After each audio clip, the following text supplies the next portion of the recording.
Shut up and sit down. Welcome back to Nerd Safari. I am Simon, and I am here to talk to you about my favorite movie ever, the 1994 horror revenge action spectacular, The Crow.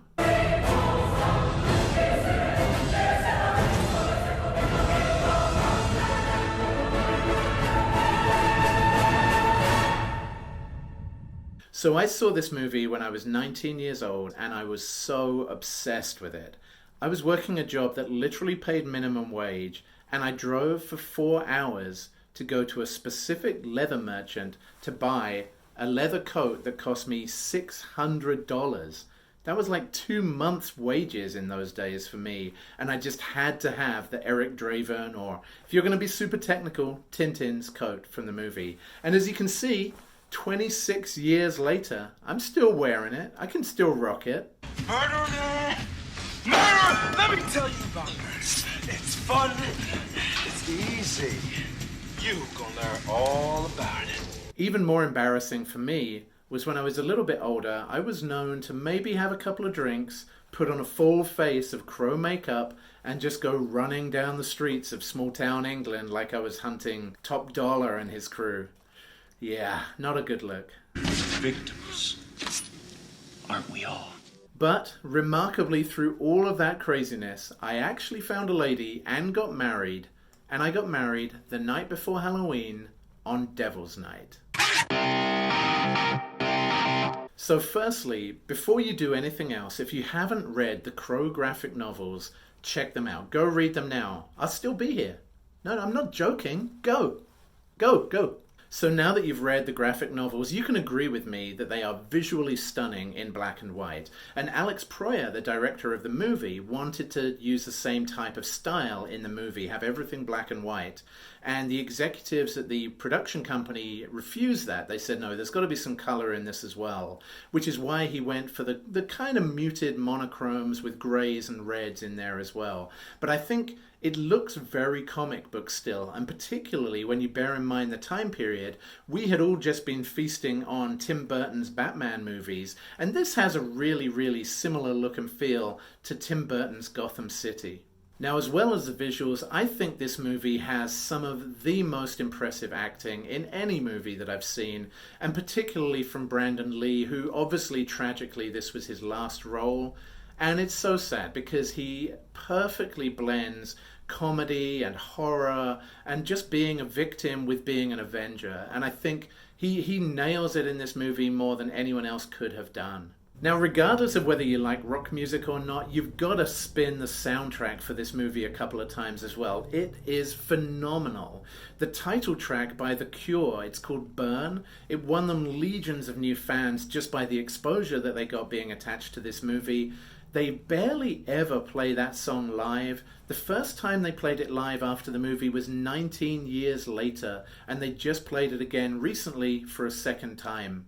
So in order to really root for an anti-hero, and let's face it, that's what The Crow is. The Crow is an anti-hero. You've got to have some really, really bad guys for that anti-hero to get revenge on.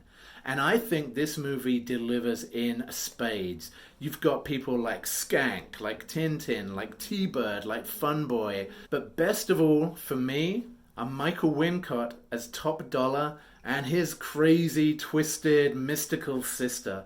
One of my favorite scenes personally is when Top Dollar is holding court in his boardroom to all of his cronies, and he says, "I want you to light a fire so goddamn big the gods will notice us again." I want all of you boys to be able to look me straight in the eye one more time and say, "Are we having fun or what?" But this movie is so quotable from start to finish. I could be here all day doing silly voices.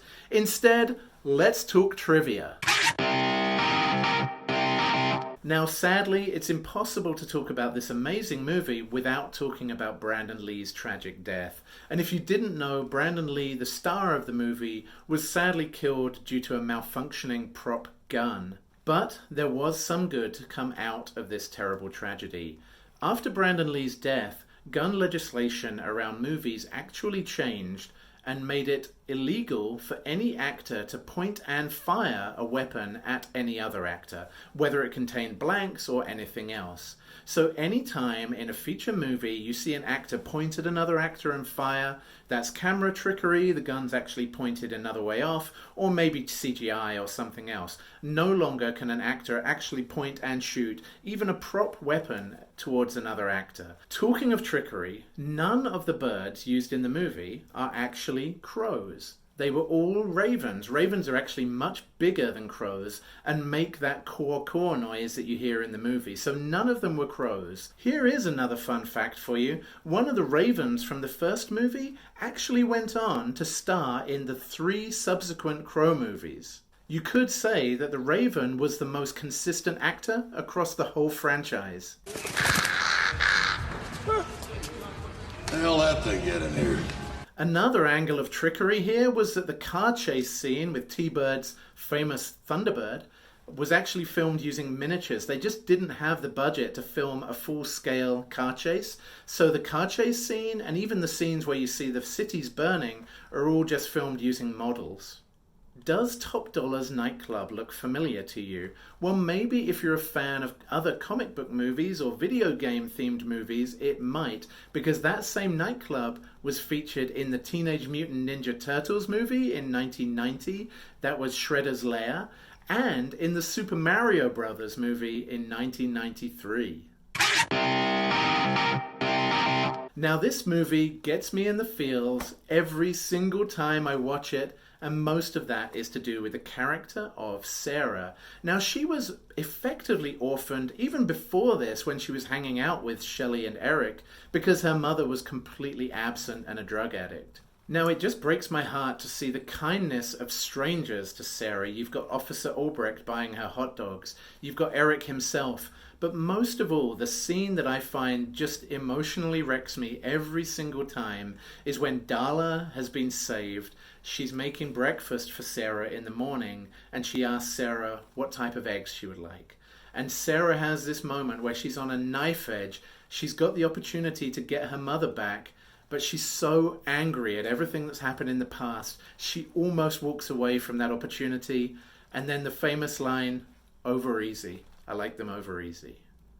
That to me is about as good as it gets. That scene to me is about hope. It's about no matter how bad things get, no matter how dark things may seem, there is always hope. But I think Sarah says it better than I ever could when she says, "If the people we love are stolen from us, the way to have them live on is to never stop loving them. Buildings burn, people die, but real love is forever." That's all I've got for you, my friends. I am Simon. This is Nerd Safari. Please like and subscribe, and we will be back next time. Peace out, my friends.